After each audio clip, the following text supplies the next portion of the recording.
வணக்கம், இது RT cafe.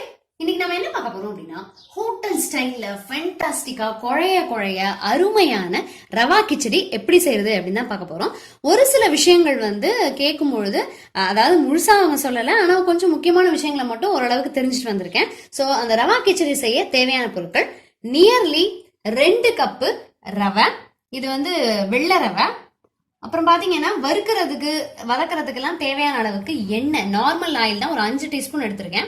ஒரு 3 டீஸ்பூன் நெய், 2 டீஸ்பூன் தேங்காய் எண்ணெய், கடுகு 1/2 டீஸ்பூன், பெருங்காயம் 1/4 டீஸ்பூன், இஞ்சி தோல் நீக்கி துருவினது 1 டீஸ்பூன், கடலைப்பருப்பு உளுத்தம்பருப்பு ரெண்டும் சேர்த்து 1 டீஸ்பூன். இது ஆப்ஷனல் தான். மஞ்சள் பொடி கலர் வேணும்னா போட்டுக்கலாம், இல்லாட்டி நிறுத்திக்கலாம். 1/4 டீஸ்பூன் மஞ்சள் பொடி, தேவையான அளவுக்கு உப்பு. இப்ப காய்கறிகள் என்னென்ன அப்படின்னு பாத்தீங்கன்னா, ஒரு 2 பெரிய வெங்காயத்தை சின்ன சின்னதா நறுக்கி வச்சிருக்கேன். கேரட்டு, பீன்ஸ், பச்சை பட்டாணி, உருளைக்கிழங்கு, இது எல்லாத்தையுமே சேர்த்து 1 கப் நியர்லி வந்தா போறோம். காரத்துக்கு ஏத்த மாதிரி பச்சை மிளகா நான் 2 தான் வச்சிருக்கேன், நம்ம எவ்வளவு வேணாலும் வச்சுக்கலாம். சோ இதுக்கு அந்த குழைய குழைய வேக விடுறதுக்கு தேவையான அளவுக்கு தண்ணி, நியர்லி நம்ம எடுத்திருக்கிற ரவைக்கு ஒரு 3/2 பங்கு தண்ணி கரெக்டா இருக்கும். சோ நான் 2 கப்பு தண்ணி எடுத்திருக்கேன் அப்படின்னா, 2 கப்பு ரவை எடுத்திருக்கேன் அப்படின்னா நியர்லி ஒரு 7 கப்பு தண்ணி யூஸ் பண்ணா கரெக்டா இருக்கும். இப்ப என்ன பண்ணிடுவோம், நெய்ல ஒரு 2 டீஸ்பூன் நெய்ல லைட்டா இது கொஞ்சமா செவந்தா போறோம், அது வரைக்கும் அந்த ரவையை வறுத்தரலாம். கிச்சடிக்கு சொன்ன மெயின் பாயிண்ட் என்ன அப்படின்னு பாத்தீங்கன்னா, இந்த ரவைய கொஞ்சமா நிறம் மாறுற அளவுக்கு வறுக்கணும். அப்படி வறுத்தாதான் நல்ல குழைய வேக விட்டாலும் பசையாட்டம் ஒன்னோட ஒண்ணு ஒட்டாம நல்லா சூப்பரா இருக்கும். சோ பசை மாதிரி இருந்தது அப்படின்னா சாப்பிட நல்லா இருக்காது. அதனால முதல் டிப்ஸ் என்ன அப்படின்னு பாத்தீங்கன்னா, ஃபர்ஸ்ட் டிப், ரவைய நல்ல நெய்யில கொஞ்சமா நிறம் மாறுற அளவுக்கு வறுக்கிறது. லைட்டா நிறம் மாறுற அளவுக்கு வறுத்தாச்சு. ஸோ இதை இன்னும் தட்டில் கொட்டிட்டு இதே வானலியில இப்போ நம்ம காய்கறி எல்லாம் வதக்க ஆரம்பிக்கலாம். கடுகு, பருப்பு, பெருங்காயம், மிளகா, கருவேப்பிலை எல்லாத்தையும் தாளிச்சாச்சு. இஞ்சியும் போட்டேன். இந்த ஸ்டேஜ்ல நம்ம பெரிய வெங்காயத்தை சேர்த்துடலாம்.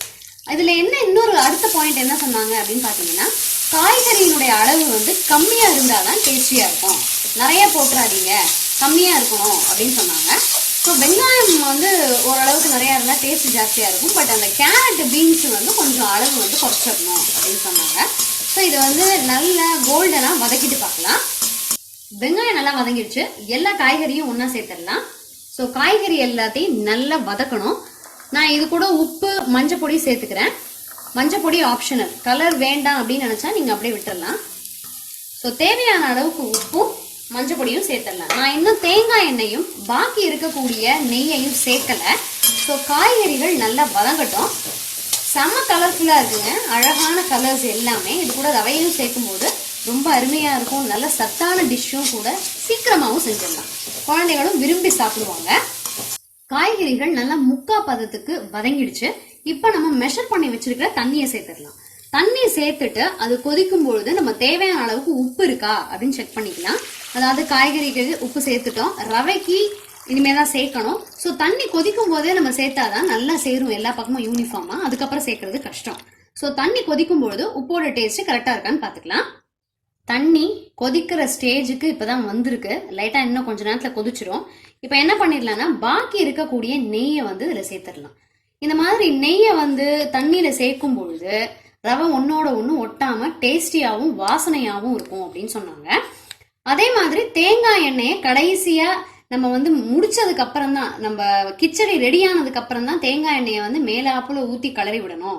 டோட்டலா முன்னமே விட வேண்டாம், லாஸ்டா விட்டாதான் அதனுடைய வாசனை ரொம்ப எடுப்பா இருக்கும் அப்படின்னு சொன்னாங்க.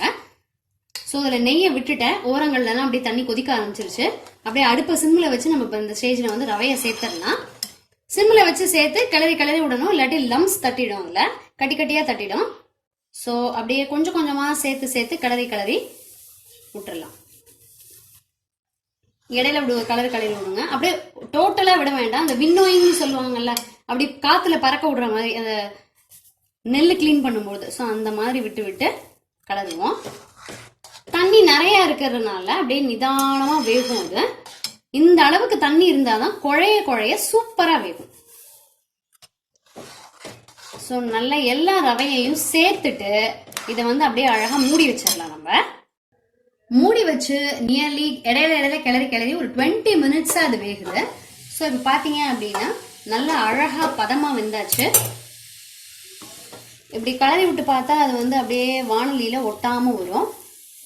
இப்படி கையை நனைச்சு வச்சு இப்படி தொட்டு பார்த்தோம் அப்படின்னா சாஃப்டாகவும் இருக்கும், ஒட்டவும் ஒட்டாது. ஸோ இந்த ஸ்டேஜில் நம்ம அந்த தேங்காய் எண்ணெய் வச்சுருக்கோம் இல்லையா, அந்த தேங்காய் எண்ணெயை இது மேலே அப்படியே விட்டுறலாம்.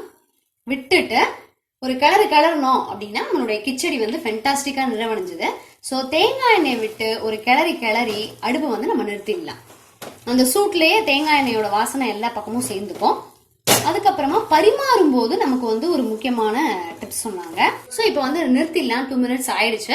இப்போ இதை எப்படி பரிமாறுறது அப்படின்னு பார்க்கலாம். இந்த மாதிரி ஒரு கிண்ணத்துல நெய் தடவி வச்சிருக்கேன். அந்த கிண்ணத்துல அப்படியே சூடா அந்த கிச்சடியை வந்து இப்படி எடுத்து போட்டுடலாம்.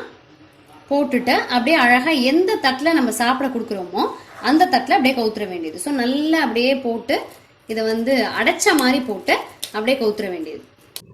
ஸோ அதை அப்படி கவுத்துடலாம். கவுத்துட்டு அப்படியே எடுத்தோம் அப்படின்னா அப்படியே அழகா சூப்பரா ஃபென்டாஸ்டிக்கா அருமையான கிச்சடி ரெடி ஆயிடுச்சு. தேங்காய் சட்னி, சாம்பார் அதோட நல்ல காம்பினேஷன் இது.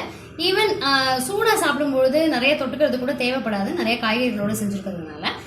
இந்த குழைவான கிச்சடியை நீங்களும் ட்ரை பண்ணி பாருங்க. ஹோட்டல் ஸ்டைல் கிச்சடியை டேஸ்ட் பண்ணி பாருங்க. இன்னும் ஒரு சூப்பரான வீடியோல சந்திக்கலாம். தேங்க்யூ.